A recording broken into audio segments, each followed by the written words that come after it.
انشالله الرحمن الرحیم که خیلی مبحث او کسی که بیجید کافر منافق عدالت بلا بهتن اهل اسلام دا عدالت بهتن اهل اسلام گلا جمعه هاجی بی بیجن دعا و کافر و منافقات کن که بهتن اهل اسلام بند عدالت انتنامه جماعت مسلمان او انسانی که خو کافر کرده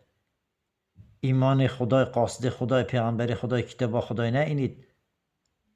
خدای پیغمبر خدای کتاب خدای قبول نکرد حکم خدای پیغمبر خدای کتاب خدای قبول نکرد ادی چان عدالت اینترنت دا عدالت و کیریه عقلی و کیریه او انسان دشمن خدای دشمن پیغمبر دشمن قرآن دشمن دینی اسلام دشمن مسلمان دشمن ما ایماندار هر کسی عقل خوبی نسری خوب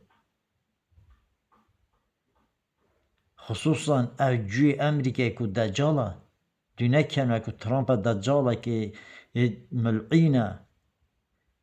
اوی که اسرائیل نتانیاهو دجاله که ملعینه و هر دو دجاله صفت دجال نهاده اینا اسلامی که کدی دوکید که دونو کوید عدالت اون کریه خصوصا ملیارک بین 100 میلیون بسلمان مؤمن ام نشینه 7 میلیون جوی اسرائیلیا منافقت وان مشرکت وان نشین راستین که ظلمی براید بسلمان خرخیزان بسلمان نکن خصوصا 52 دولت اسلامی خراخوله کرده اما وقتی گن که خدا جلاله و حساب گمه نکد خدا و بسیاری من نکد خدا دی من راضی بید نخیر خدا و قبول نکد عدالت و عدم که نشون گودم که عدالت و چیه عدالت کافر اویه ها بینه یازق ابو ما بسلمانه عدالت و اویه ها اوید حس کن بیتنا اهل اسلام دعا بود کن وید خوازن عدالت و اویه ها بچوکه ها چه تشنیه بخود خود دستی خود دایریک خود گرید عدالت و کافر منافق اویه ها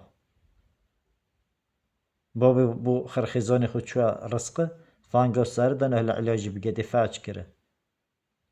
نه العلاجیش بدنی عدالت و کافران اویه ها برای خودی لنگی بابجی کریه بند طوق الطیاره دا خصوصا دراره که چید مهاجره نشید چیزی طوقی لیدن اولاد بچوکیش دسته بابی خود داری بابی خود گرته خود گه مهاجر بید اوه همه فطرافن ها تازوهی فطرافن دسته میده اما هندی میده اوه باسه تیرما بسلمانه هیا تیروان کسی هیا اوید بیجید که دعا بو اهل کفریت کرد او چان بسلمانه چان یوجید کرد چان روجید گرید دعاش بو کافرت کرد گه کی دایا گه خدای دایا گه پیغمبر دایا گه قرآن دایا و یا گه کفری دایا هر کسی عقل خوبی نسری خود در هر رخی که دا بیان رخی مؤمن دا بیان رخی کفری یا رخی خدای دا بیان رخی بیدینی یا رخی پیغمبر دا بیان رخی شیطانه یا رخی دین اسلامی دا بیان رخی دین بطالی انشالله خدا جلاله عقل محمیا بنت سریمه انشالله خدا جلاله اخلاق ما تمیز بکد فکر ما اخلاق ما حرکت ما تمیز بکد لوز قناعت قلب کو زان اخلاق اهل کفری اهل طغیان اهل منافقه ایچی ما مملکت ما در کوید کو ام تازه تمیز بین بو دین خو بو اسلامتی بو قرآن خو بو حکم خدای پیغمبر خدای آمین الحمدلله